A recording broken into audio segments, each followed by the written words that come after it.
Happy Tuesday evening.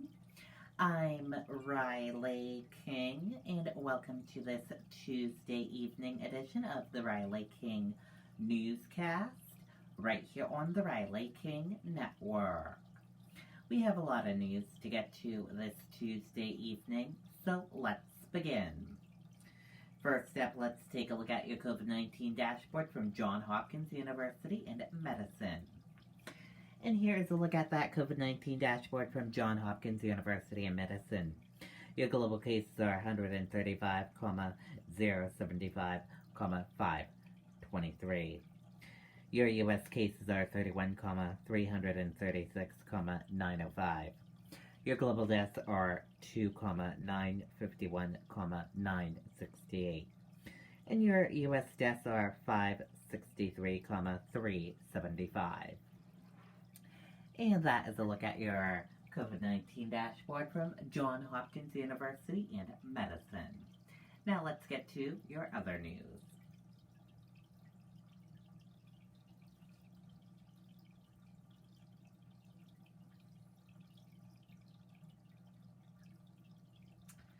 First up, George Floyd's family testifies as prosecution prepares to rest their case. Let's take a listen to that video from ABC News.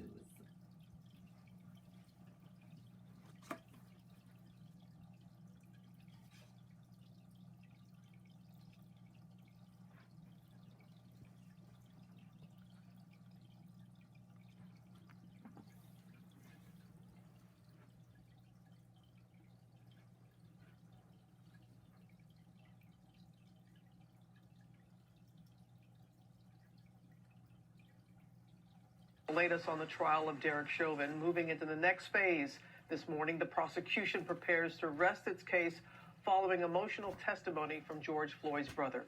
Now the defense gears up to present its case to the jury. Alex Perez is there at the courthouse for us again in Minneapolis. Good morning, Alex. Hey, good morning, Robin. After calling more than 36 witnesses, the prosecution will soon rest its case. For the first time, the jury hearing from one of Floyd's family members. This morning, after 11 days of testimony from 38 witnesses, the prosecution preparing to rest their case in Derek Chauvin's trial. The state will call Dr. Jonathan Rich. Cardiologist Dr. Jonathan Rich testifying that George Floyd's heart stopped due to lack of oxygen, caused by being restrained face down on the ground with Chauvin's knee on his neck. Not, as the defense argues, because of heart disease or the drugs found in his system. I can state with a high degree of medical certainty that George Floyd did not die from a primary cardiac event, and he did not die from a drug overdose. The state's witnesses, including 10 medical experts and a dozen members of law enforcement, reinforcing the prosecution's argument on what caused Floyd's death and whether Chauvin's use of force was appropriate. Both the knee across Mr. Floyd's neck and the prone restraint were unreasonable, excessive, and contrary to generally accepted police practices. On the witness stand, Floyd's younger brother, Philonise Floyd, emotionally recounting the, quote, one-of-a-kind relationship George had with their mother. That's my oldest brother, George. I miss both of them. The jury shown never-before-seen photos of Floyd as a young child in his mother's arms, as a teenager growing up in Houston, and as a community college athlete. His baby brother remembering him as a mama's boy. He was so much of a leader to us in the household. He would always make sure that we had our clothes for school. He made sure that we all were going to be to school on time. He showed us how to treat our mom and how to respect our mom. He loved her so dearly. And we expect the defense will begin presenting their case today. The judge telling jurors to prepare for closing argument on Monday and to prepare to be sequestered once deliberations begin. Well, hey there, GMA fans. Robin Roberts here. Okay, and there you go on that video and that report. U.S. calls for temporary halt on Johnson & Johnson vaccination over blood clot fears. Let's take a listen to that video from ABC News. Breaking news coming in. The CDC and the FDA have released a statement on the Johnson & Johnson vaccine calling for a pause on vaccinations. Eva Pilgrim has the details. Good morning, Eva. Good morning, George. Yeah, they are calling for that pause on the use of the Johnson & Johnson vaccine after 6 recipients developed a rare disorder involving blood clots about 2 weeks after getting vaccinated. Here's what we know about those 6 people who developed that rare disorder. They were all women between the ages of 18 and 48. One woman died. A second woman in Nebraska is in the hospital and in critical condition. Now, about 7 million people have received the J&J vaccine. Again, the number of cases that develop this rare disorder is small, but out of an abundance of caution this morning, they are calling for a pause in the use of the Johnson & Johnson vaccine. George? Okay, Eva, thanks very much. Well, hey there, Okay, and there you go on that video and that report. Prince William, Harry, remember Prince Philip in a separate heartfelt message. Let's take a listen to that video from ABC News. I needed a new truck, but I didn't have time to shop around for a good loan. So I got one with a higher... Harry is back in Windsor in isolation due to COVID-19 travel rules, but preparing for his grandfather's funeral this Saturday. And both he and his brother William have released very personal messages in tribute to their grandfather. Morning, Grandpa. William and Harry both with heartfelt messages remembering their grandfather, Prince Philip. The two brothers releasing statements separately, William going first, calling the Duke extraordinary, saying, "I feel lucky to have not just had his example to guide me, but his enduring presence well into my own adult life, both through good times and the hardest days."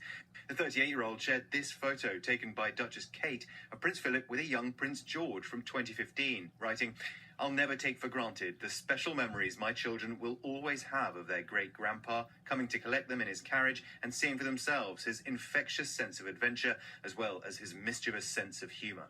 Harry then followed with a message in his typically laid-back style, calling him a man of service, honour and great humour, saying in part, "To me, like many of you who've lost a loved one or grandparent over the pain of this past year, he was my grandpa. Master of the barbecue, legend of banter, and cheeky right till the end. He's been a rock for Her Majesty the Queen with unparalleled devotion by her side for 73 years of marriage. And while I could go on, I know that right now he would say to all of us, beer in hand, oh, do get on with it." The statements were separate but very carefully coordinated. It was planned in advance what times they would be put out. Williams was put out half an hour before, perhaps reflecting his seniority in official royal life. Now Harry will be reunited with his extended family for the first time in over a year. Meghan not travelling in for the funeral per doctor's orders. Ahead of this week's services, Harry is quarantining in Frogmore Cottage on the Windsor estate, the home he and Meghan had originally renovated and lived in after getting married.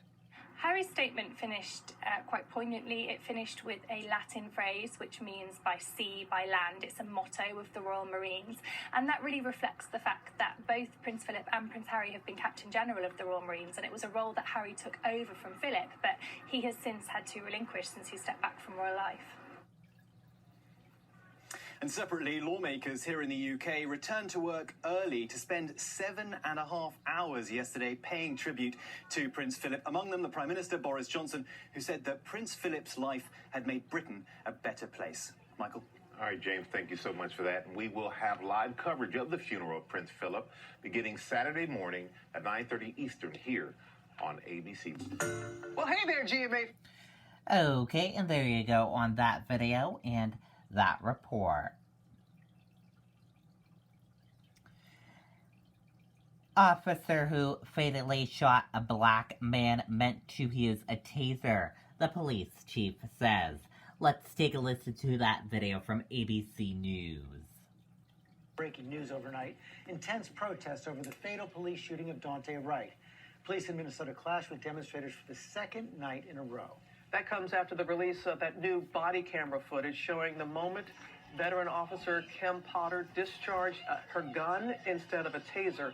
She is now on administrative leave. This morning, we are hearing from Dante's parents. They're going to join us live for an exclusive interview. But first, Stephanie Ramos is in Brooklyn Center, Minnesota, with the very latest. Good morning, Stephanie.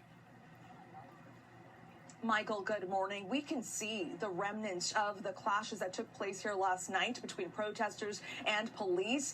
We can see water bottles, glass, trash littered everywhere. Minnesota National Guardsmen posted outside the Brooklyn Center Police Department right now. That's right behind me. After a second night of protests after the fatal shooting of 20-year-old Dante Wright. Overnight, new protests erupting nationwide from Portland to Seattle to New York City as police in Minnesota clash with demonstrators for the second night in a row. Some businesses were reportedly looted with their front windows smashed in. Brooklyn Center, Minnesota, seeing roughly 40 arrests overnight over the death of 20-year-old Dante Wright, an unarmed black man killed during a traffic stop in a Minneapolis suburb. In the body camera footage released 24 hours after the shooting, police say the officer involved accidentally discharged a gun instead of a taser, killing the young father.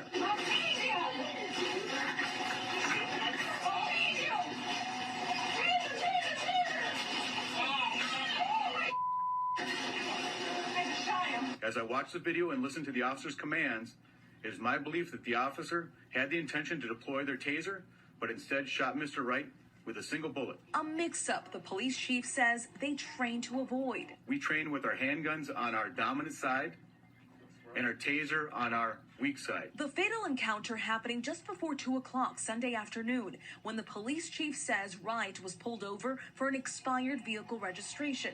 But when officers ran Wright's name through their system, they discovered a warrant out for his arrest. Court records show that warrant was issued after Wright failed to appear in court earlier this month, following misdemeanor charges for allegedly carrying a firearm without a permit and running away from law enforcement. Police say Wright was trying to get back into the vehicle when the fatal shot was fired. Wright driving the car for several blocks before crashing into another vehicle. Wright died at the scene. The medical examiner ruling it a homicide, saying he died from a gunshot wound to the chest. Wright's sister, Diamond, telling us how she hopes her brother is remembered. He wanted to be known, not this way. We are now learning the name of the officer who fired that shot, Officer Kim Potter, who has been with the force for 26 years. During that fatal traffic stop, she was training another officer. She remains on administrative leave. My position is that we cannot afford to make mistakes that lead to the loss of life of other people in our profession. And so I do fully support releasing the officer of her duties. In a briefing overnight, the sheriff's department says the goal last night was to maintain peace. They say they maintained as much order as they could. Some officers were injured, and police tell us that a limited amount of businesses were burglarized. Dante's family has called for peaceful protests. Well, hey there, GMA fans. Robin. Okay, and there you go on that video and that report. And switching gears now, let's go into weather. And here's a look at your weather across the United States right now. As you can see over here, there's a few rain showers. And then up here, you're seeing snow. And also along here, some snow as well. And then some rain over here. And rain off in the ocean over here. And some rain down by New Orleans. Otherwise, dry all along here and dry over here as well, and dry along here as well. And that is a look at your weather across the United States for this Tuesday evening. And that does it for this Tuesday evening edition of the Riley King Newscast right here on the Riley King Network. Thank you for watching and have a great evening, and see you back here tomorrow with more news coverage. Goodbye.